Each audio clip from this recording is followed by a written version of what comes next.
बहुत समय पहले सूर्यगढ़ साम्राज्य नाम का एक विशाल और सुंदर साम्राज्य हुआ करता था। वहाँ दूर दूर तक फैले खेत, ऊंचे महल, रंग बिरंगे बाजार और खुशहाल परिवार थे। उसी साम्राज्य के एक छोटे से गांव में एक युवती रहती थी जिसका नाम था मीरा। मीरा अत्यंत सुंदर थी। गांव के किनारे उसका एक छोटा सा मिट्टी का घर था जिसके सामने बड़ा सा आंगन और लकड़ी का पुराना द्वार था। उसी आंगन में बैठकर वो दिन भर मिट्टी के मटके, घड़े और सुंदर बर्तन बनाया करती थी। उसके हाथ हर समय मिट्टी से सने रहते, पर वही मिट्टी उसकी पहचान थी। वो अपने हाथों से बड़े प्रेम से मटके बनाती और फिर उन्हें बाजार में बेचकर अपना जीवन चलाती।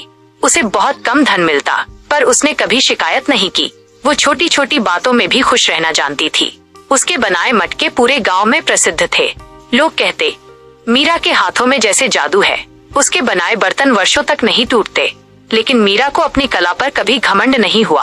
हर दिन जब सूर्य धीरे धीरे ढलने लगता और आकाश सुनहरे रंग में रंग जाता, तब मीरा पानी का घड़ा लेकर गांव के बाहर बने एक पुराने बगीचे में चली जाती। वह बगीचा कभी बहुत सुंदर हुआ करता था, पर धीरे धीरे भीषण गर्मी और सूखे के कारण वो बगीचा मुरझाने लगा था। पर मीरा ने उसे कभी अकेला नहीं छोड़ा। वो रोज वहाँ जाकर सूखे पौधों में पानी डालती, टूटती टहनियों को सहारा देती और प्यार से कहती, एक दिन तुम फिर से हरे हो जाओगे। बगीचे के बीचों बीच एक छोटा सा तालाब भी था। उसमें कुछ मछलियाँ तैरती रहती। मीरा उन्हें दाना खिलाती। वहाँ सफेद बत्तखें थीं, छोटे छोटे खरगोश थे जिनसे मीरा बहुत प्रेम करती थी। असल में उस दुनिया में मीरा का अपना कोई नहीं था सिवाय उस बगीचे के। वो वहीं बैठकर अपने मन की बातें किया करती थी। एक दिन सुबह सुबह अचानक गांव में डंके की तेज आवाज गूंज उठी। महल के सैनिक घोड़ों पर सवार होकर गांव में आए और ऊंची आवाज में घोषणा करने लगे, सुनो सुनो, कल राजमहल में भव्य उत्सव आयोजित किया जाएगा। साम्राज्य के सभी लोगों को आमंत्रित किया जाता है। सभी लोग उत्सव में आकर आनंद उठाएं। ये सुनते ही पूरा गांव खुशी से झूम उठा।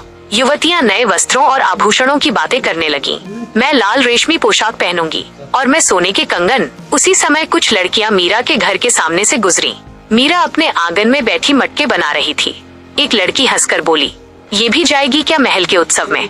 दूसरी ने उपहास करते हुए कहा, इसके पास ढंग के कपड़े भी हैं क्या? इसके हाथ तो हमेशा मिट्टी से भरे रहते हैं। तीसरी बोली, ये महल के उत्सव के लायक नहीं, ये तो बस मिट्टी के बर्तनों के लायक है। इतना कहकर वे सब जोर जोर से हंसती हुई वहाँ से चली गयीं। उनकी बातें मीरा के हृदय में तीर की तरह चुभ गयीं। उसकी आंखें भर आईं। वो चुपचाप सिर झुकाकर मिट्टी गूंजती रही, पर उसके आंसू मिट्टी में गिरते रहे। शाम होते ही वो हमेशा की तरह पानी का घड़ा लेकर बगीचे में पहुँची। उसने पौधों को पानी दिया, मछलियों को दाना खिलाया, फिर धीरे धीरे तालाब में उतरकर स्नान करने लगी। लेकिन आज उसके मन में बहुत दर्द था। रोते हुए वो आसमान की ओर देखकर बोली, मैंने आज तक कभी किसी का बुरा नहीं किया, फिर भी सब मेरा उपहास उड़ाते हैं। मैं गरीब हूँ, इसलिए लोग मुझे छोटा समझते हैं। मेरे पास सुंदर वस्त्र नहीं है, मैं महल के उत्सव में कैसे जाऊंगी? उसकी आवाज कांप रही थी। शायद वे सही कहते हैं, मैं बस मिट्टी के लायक हूँ। ये कहते कहते वो फूट फूट कर रोने लगी। तभी अचानक तालाब के शांत जल में हल्की सी चमक फैलने लगी। हवा धीरे धीरे बहने लगी, सूखे पेड़ों की शाखाएं हिलने लगीं, और तभी एक मधुर आवाज गूंजी, रो मत पुत्री। मीरा घबराकर इधर उधर देखने लगी। आवाज फिर आई, दुनिया की बातों से इतना दुखी नहीं हुआ करते। लोग तो वही देखते हैं जो आंखों से दिखाई देता है, पर सच्ची सुंदरता मन में होती है। मीरा वो आवाज सुनकर पूरी तरह घबरा गई। उसका दिल तेजी से धड़कने लगा। वो धीरे धीरे तालाब से बाहर आई और कांपती हुई आवाज में बोली, कौन है वहाँ? सामने क्यों नहीं आते? और वही मधुर आवाज फिर गूंजी, डरो मत पुत्री, मैं यही बगीचा हूँ जिसे तुमने अपने प्रेम से जीवित रखा है।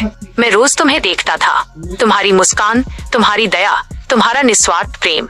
लेकिन आज तुम्हारी आंखों में दर्द है। मीरा आश्चर्य से चारों ओर देखने लगी। आवाज फिर बोली, तुम चाहो तो मैं तुम्हारी सहायता कर सकता हूँ। तुम्हें बस ये खाली घड़ा उस पुराने पेड़ के नीचे दबाना होगा। कल जब तुम उसे बाहर निकालोगी, तब उसमें तुम्हारे लिए सुंदर वस्त्र, आभूषण और धन होगा। ये सुनकर मीरा घबरा गई। वो धीरे से बोली, नहीं, यह कैसे संभव है? शायद ये मेरा भ्रम है। इतना कहकर वो जाने लगी। तभी आवाज फिर आई, पुत्री, ये भ्रम नहीं, सत्य है। तुमने बिना किसी लालच के इस बगीचे की सेवा की है। यह उसी प्रेम का प्रतिफल है। मीरा कुछ क्षण चुप रही। उसे विश्वास तो नहीं हो रहा था, पर उस आवाज में इतनी ममता और सच्चाई थी कि उसने अधिक सोच विचार नहीं किया। उसने पास पड़ी एक लकड़ी उठाई और पुराने पेड़ के नीचे मिट्टी खोदने लगी। थोड़ी देर बाद एक छोटा सा गड्ढा बन गया। उसने वो खाली घड़ा उसमें दबाया और धीरे धीरे अपने घर लौट गई। उस रात मीरा को बिल्कुल नींद नहीं आई। उसके मन में बार बार वही बातें घूम रही थीं। क्या सचमुच ऐसा हो सकता है? अगली सुबह सूर्य की पहली किरण के साथ ही मीरा उठ गई। उसका मन बेचैन था। वो जल्दी जल्दी बगीचे की ओर चल पड़ी। रास्ते में उसे गांव की कई युवतियां मिली। वे सभी महल के उत्सव की तैयारियों में लगी थीं। कोई अपने बाल सजा रही थी, कोई नए वस्त्रों की बातें कर रही थी। उन्हें देखकर मीरा चुपचाप अपना सिर झुकाकर आगे बढ़ गई। धीरे धीरे वह बगीचे में पहुंची। उसका दिल जोर जोर से धड़क रहा था। वो उसी पेड़ के पास गई, लकड़ी उठाई और मिट्टी खोदने लगी। कुछ ही क्षणों बाद घड़ा बाहर दिखाई देने लगा। मीरा ने कांपते हाथों से घड़े को बाहर निकाला, लेकिन जैसे ही उसने घड़े का ढक्कन खोला, उसकी आंखें आश्चर्य से फैल गईं। घड़े के भीतर चमचमाते सुंदर वस्त्र रखे थे।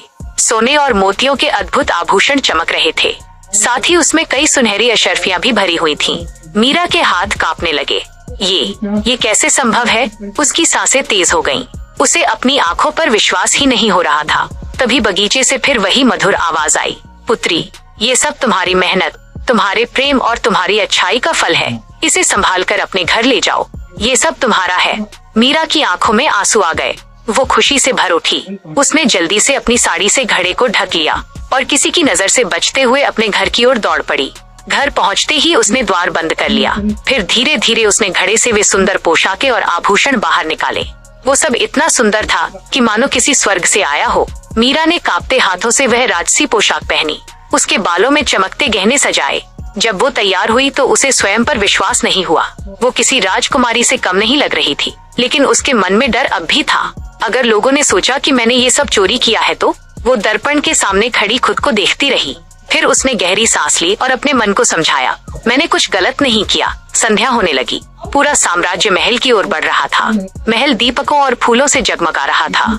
मीरा धीरे धीरे अपने घर से बाहर निकली। उसकी सुंदरता इतनी अद्भुत थी कि अंधेरी गलियां भी मानो उसके प्रकाश से चमक उठी। जब वो महल पहुंची तब वहां उत्सव अपने चरम पर था। महल की ऊंची सीढ़ियों पर वो धीरे धीरे कदम रखती हुई ऊपर चढ़ने लगी। जैसे ही वो विशाल द्वार के भीतर पहुंची, पूरा महल शांत हो गया। सभी लोगों की नजरें उसी पर टिक गईं। ये कौन है? इतनी सुंदर युवती हमने पहले कभी नहीं देखी। वहाँ उपस्थित युवतियाँ आश्चर्य से उसे देखने लगी। वही लड़कियाँ जिन्होंने कभी उसका उपहास उड़ाया था, अब उसे पहचान भी नहीं पा रही थीं।